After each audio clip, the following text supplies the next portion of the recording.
Alright, welcome back to part 5 of our Player's Handbook guide. Now we're just going to go, this is going to be a pretty quick one, we're going to discuss equipment. This is going to cover your mundane equipment, not magical items. This is going to be your armor, your weapons, your general adventuring equipment, and a cool thing they added in this game called Trinkets. Armor is very different than it has been in previous editions. Rather than adding a bonus to your AC, it sets your AC at a level. So normally your AC is 10 plus your dex bonus. In this game, it is, if you add armor, rather than adding +2 to your AC, it will then take your AC and set it from 10 to a different number.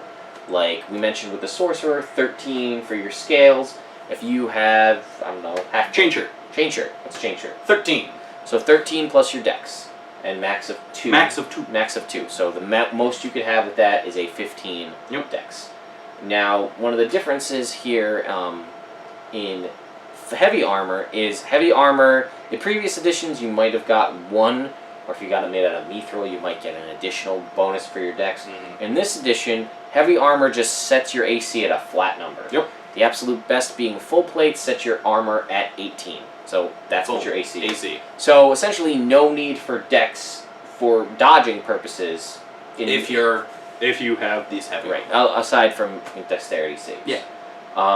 Shields, there's only one kind of shield. There's not metal shields, wooden shields. I mean, there are in-game, but there's no tower shields, there's no bucklers. Shield, solid, +2 to your AC. Done. So you have a full plate, and you have a shield, you have a 20 AC, and that's that. The only other thing is some of the heavy armors have strength associated with them.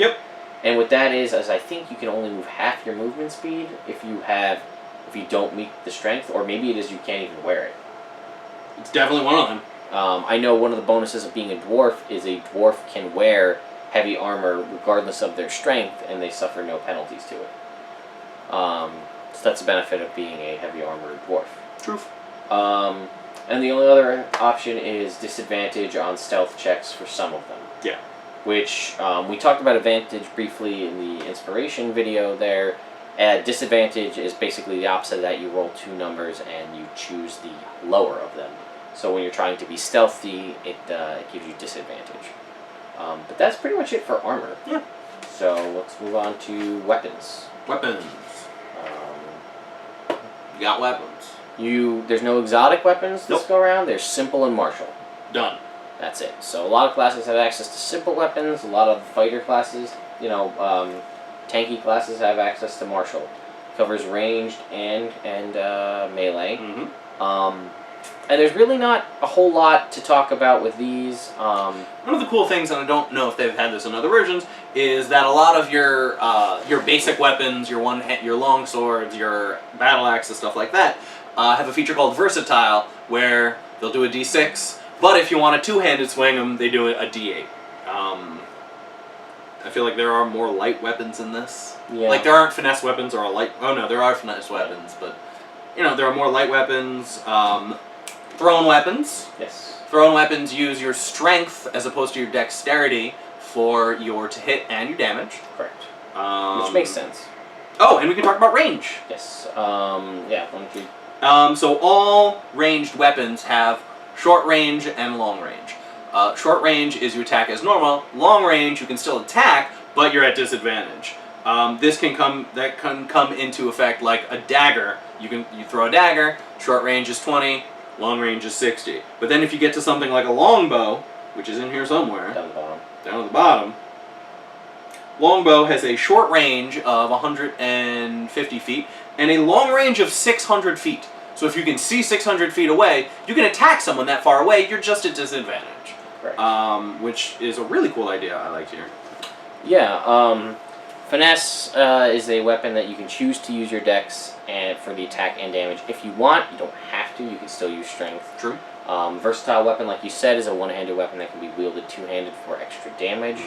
A light weapon, the benefit of a light weapon is that you can use it in your offhand.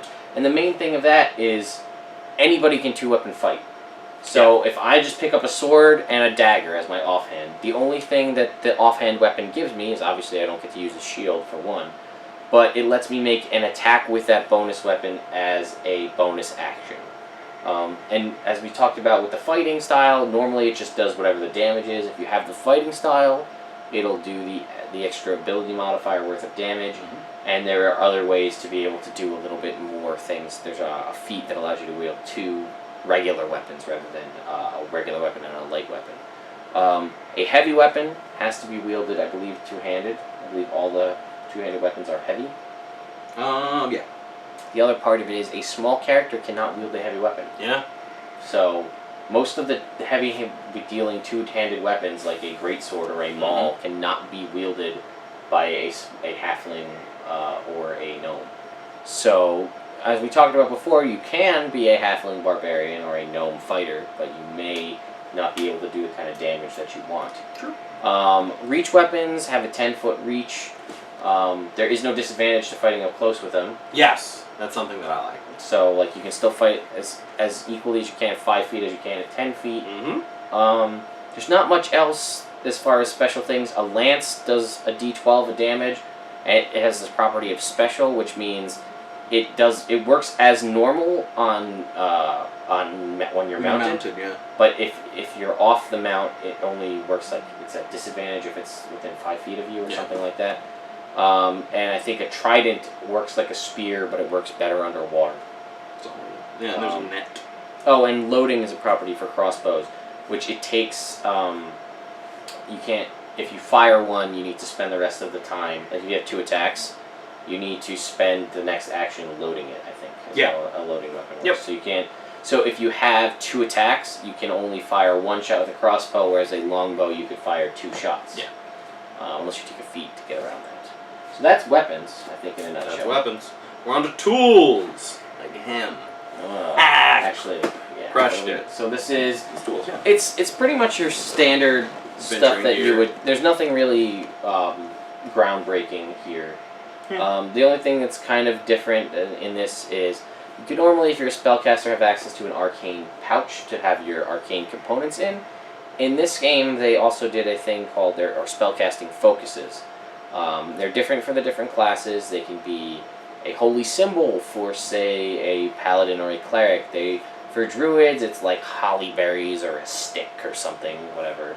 Something naturey. Bards is an instrument, and then for wizards and sorcerers, it can be like a ring or a staff or whatever they want it to be. And what that does is it takes the place of your material components that don't have a gold value, and then you can just continue to keep using that to cover that, so you don't have to carry an arcane spell pouch around with you. So that's one of the different tools that you can get. And equipment packs. Yeah, you get an access to a type of equipment pack based on your Background. background or class. Doesn't matter. Whatever it is. Background. I think it's class. It's class. Background. I'm the one with the book. It's background. It's class. Which are cool. The packs have like just a bunch of regular items that might come in handy. For example, Explorer's Pack comes with a backpack, a bedroll, a mess kit, a tinderbox, 10 torches, 10 days of rations, and a water skin, and 15 of hempen rope. So you've got quite a few different options. Some of them are unfortunately worse than others. Like if you get stuck with like a diplomat's or an entertainer's pack, you don't get rope, you don't get a bedroll. I don't think. Like you're stuck with some poor options. Pretty much an explorer's pack or a dungeoneer's pack is a pretty solid way to go because they have a lot of good stuff in them. Burglar's pack's good. Yeah, it's very rare to get access to that though. I think you have to be a burglar. It's like Bilbo. Yeah. Some of the tools that you have option or you can get access to or the various equipment just don't have a description, so don't freak out. A lot of the times, if that's the case, it's because it's pretty self-explanatory. Like grappling hook is one. Doesn't do anything. It allows you to, when you go to throw a rope, you have a hook on the end. Like it doesn't have its own call out because there's no. I mean, maybe the DM will say it'll give you advantage to throwing a rope or whatever, but like a mirror. There's no prescription for a mirror.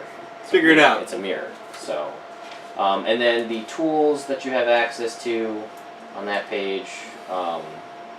These are the tools that you need tool proficiencies for. I should say. So this was things like the thieves' tools and the disguise kit and And a lot of these are like professions, like carpenter's tools, alchemist tools, brewer's tools, smith's tools. Yeah, those are really limited to what your DM will allow you to do. Some of them have more options, like an herbalism kit allows you to craft healing potions and antitoxin. An instrument proficiency is just that. You are proficient in the use of that instrument.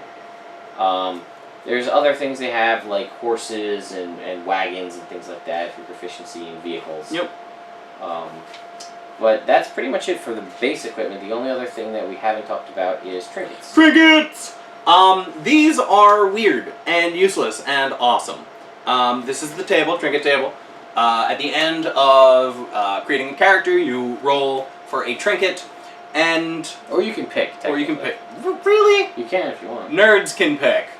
Real people, I was gonna say real men, but like, and real women, roll their trinket. And they're just fun things that may or may not ever come into play that you have for some reason. Like one of them is a hilt from a broken sword. I don't know what you can do with it. Old key. So really, they just give your DM more options. And as most of my experience in this version has been, oh, he's rolling one. He's rolling one. 54. 54 gets you a candle that can't be lit. What's that for? I don't know. I don't know, but I love it. Yeah, it gives your DM kind of weird options to just like play around, make the world more real. Like I think in our game, he got a crystal doorknob. So at some point, I can have him run into a door with no knob.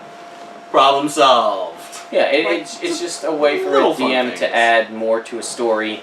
You know, it could be very beneficial, it could be not. Like, I think one of our guys found a journal written in a language that he didn't understand. And we found somebody that could understand the language, and it was just a diary. It didn't do anything. It was in Abyssal. It was an Abyssal. It was a Abyssal demonic diary. It was still a diary, though. It wasn't like...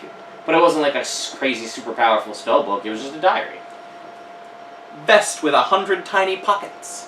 What are you going to use that for? You decide. Exactly. I think that's it. Yeah, I think that's it for trinkets. Some of the backgrounds also will give you access to... It's like you can have a memento of this, of blah, blah, blah, or maybe another trinket. So you can get 2 trinkets. Maybe get 2 trinkets. The reasons people, I think, would pick this is because you can... Some of the bonds and things you could have... You could be like, oh, you know, it's a trophy from an enemy that I killed. And you're like, oh, it's a banner from, like, a pirate ship or something. And you're like, that's the trophy that I took. Actually, I just realized that one of the guys in our game picked a trinket as a trophy, but he didn't roll on the table. A dragon's bony talon hanging from a plain leather necklace. Which is, his character, he was a soldier, he gets a memento from a battle, and he was like, I want it to be a dragon talon, without any knowledge of this. So there is some crossover. Yeah. So that's equipment, pretty simple. You know, obviously when we get to magic equipment in the Dungeon Master's Guide, it'll get a little more crazy. A silver spoon with an M engraved on the handle.